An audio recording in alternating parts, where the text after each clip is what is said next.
Most gardeners are unknowingly breaking one of the most important rules of soil fertility. They focus on adding nutrients instead of creating systems that continuously generate them. That mistake leads to constant fertilizer dependence, weak soil structure over time, and inconsistent harvests that never really stabilize no matter how much compost or fertilizer is added. The real problem is not lack of inputs. It's the lack of cycling systems that regenerate nutrients naturally. When soil is treated as a one-way container instead of a living loop, everything becomes expensive and temporary. Before we go deeper, I want to mention something I use constantly to track how well these systems are actually working in real soil conditions. I use a 4-in-1 soil moisture meter that measures soil moisture, pH, temperature, and sunlight intensity. It helps reveal whether plant issues are coming from nutrient problems or simply poor moisture balance and environmental stress. I'll leave the exact one I use in the description if you want to check it out. It's a small tool, but it removes a lot of guesswork that leads to unnecessary fertilizing. Now let's talk about what I call the infinite fertilizer system. It sounds exaggerated at first, but the idea is simple. Instead of repeatedly adding fertilizer, you create a loop where organic waste continuously converts into usable plant nutrients with minimal external input. And surprisingly, one of the simplest versions of this system can be built with a cheap pipe. In most traditional gardens, nutrients are added, consumed, and lost. Rain washes them away, irrigation pushes them deeper than roots can reach, and microbial activity is not always efficient enough to recycle everything in time. That's why gardeners feel like they are always feeding plants but never building lasting fertility. The system I'm about to explain solves that by concentrating decomposition in a controlled zone inside the soil profile instead of scattering it randomly across the bed. Here's how it works in real garden conditions. A simple perforated pipe, often PVC or bamboo, is buried vertically or at a slight angle into the soil near plant roots. Organic waste such as kitchen scraps, crushed leaves, or small amounts of compost is added directly into the pipe over time. The pipe acts as a biological reactor, concentrating moisture, airflow, and decomposition in one controlled channel. What happens next is where the system becomes powerful. Microbial activity intensifies inside the pipe because it has consistent access to oxygen and organic material. As decomposition occurs, nutrients slowly leach outward into the surrounding soil, feeding plant roots in a steady, controlled release instead of sudden spikes or losses. I first tested this system in a raised bed growing tomatoes and basil. Instead of spreading compost across the entire bed, I installed a simple pipe about 30 centimeters deep and fed it with small organic inputs every few days.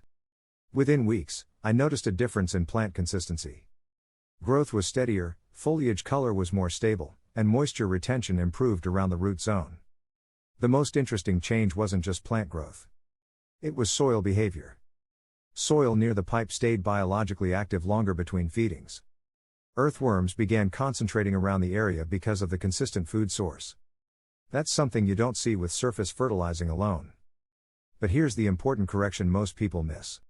This is not a dumping system. If you overload it with raw material, you create anaerobic conditions inside the pipe, which slows decomposition and produces bad smells and imbalanced soil conditions. The system works because it is controlled, not because it is unlimited. In practical use, I treat it like a slow feeder. Small amounts of organic matter every few days or once a week depending on plant demand. In hot climates, decomposition speeds up.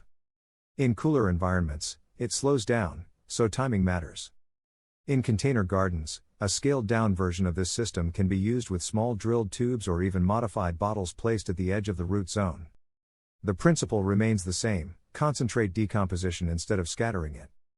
In larger beds or small farm plots, spacing multiple pipes every 50 to 100 centimeters creates a distributed fertility network. Each pipe becomes a localized nutrient engine feeding nearby plants. This is where the idea of infinite fertilizer comes from. You are not constantly buying inputs. You are cycling waste into a controlled system that continuously converts it into plant-available nutrients.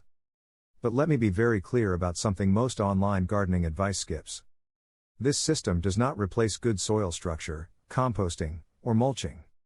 It enhances them. If your soil is compacted or biologically dead, this will not magically fix everything. It works best in living soil systems where microbes already exist and simply need a concentrated feeding point. That's why I always recommend building baseline soil health first. Organic matter, good moisture balance, and stable pH are non-negotiable foundations. Once that exists, systems like this become extremely powerful. And this is where observation matters more than theory. Every garden responds differently depending on climate, soil type, and moisture patterns. That's why I rely on real measurements instead of guessing. The same soil meter I mentioned earlier helps confirm whether the system is improving moisture balance and root zone stability or if adjustments are needed. One of the biggest advantages of this method is efficiency. Instead of spreading compost thinly across an entire bed where some of it never reaches active root zones, you concentrate decomposition exactly where plants can use it most effectively. That's what makes it so different from conventional fertilizing. It's not about adding more. It's about placing biology in the right location. Over time, the pipe becomes a long-term decomposition hub. In well-managed systems, it continues working for months or even years with minimal maintenance.